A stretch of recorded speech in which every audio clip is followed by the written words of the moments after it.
Well, howdy folks, it's Matthew, your friendly neighborhood technician, making another video for you out of the Boise, Idaho area, and we are looking at a really nice Honda Accord, and it has the V6, which is the 3.5 liter, right there, 3.5 liter, and it is receiving its 90,000 mile timing belt, water pump, ignition coils, spark plugs service, basically. So that's what we're doing here. And we have ran into a little bit of a snag when it comes to removing the harmonic balancer, which is required to be removed in order to remove the timing cover and all that other stuff. But before we get to that, let's check some of this out. So what we're looking at here is the internal timing belt.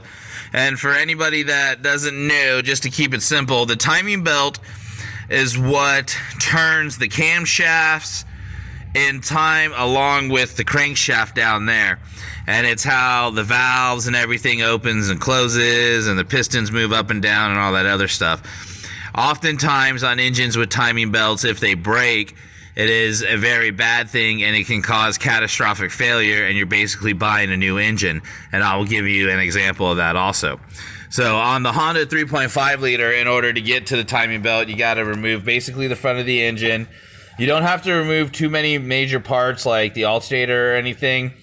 If you want to, you can go ahead and remove the belt tensioner just to get that out of the way. It would make things easier, especially if this is the first time that you've ever done this job. But for me, I go ahead, I don't normally remove that. You need to remove the upper and lower timing covers, the harmonic balancer down there, and also, as you can see, you need to remove the engine mount on this side.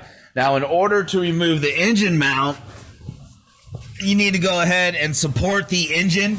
And on this one, it's okay to just use a jack with a block of wood on the oil pan, and you're good there. Now then, let's talk about the infamous Honda bolt. Anybody that has any experience with this knows that that bolt at times can be almost impossible to get out. It's just the way they are, and this one is probably one of the hardest bolts I've had to contend with to get out. I've been fighting it for about half a day now, and so I'm going to have to go ahead and keep this car over the weekend, and so I can go ahead and focus on that bolt. I want to show you, though. Oh, man, yesterday we got in there, and I have the special tool here, at least one of them. So this is the special tool that you need. There's the EverTough. There's the tool number 67101.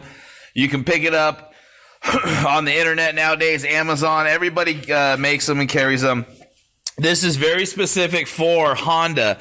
And what this does is this allows you to get a hold of the crankshaft and keep the crankshaft in place while you're trying to break that bolt off. Well, yesterday we got in there with the breaker bars and the pipe and you name it. And let me show you, we ended up twisting and breaking the tip of that breaker bar right off. I couldn't believe it, man. And bottom line is, here at the shop, my air gun, along with the air, with the math and how much PSI I have pushing and all that other stuff, bottom line is my air gun will push up to 1,400 foot-pounds of torque for anywhere between 20 to 30 seconds. That's a lot of torque, 1,400 foot-pounds of torque for 20, 30 seconds, still not coming out. So the solution is to buy a very special 19 millimeter socket. Now, here is your normal 19 millimeter impact socket, and in most cases, there's no reason why 1,400 foot-pounds of torque shouldn't take out a crankshaft bolt. But again, Honda is infamous for having this issue. So Lyle has made a very specific socket. I've gone ahead and I've bought that socket.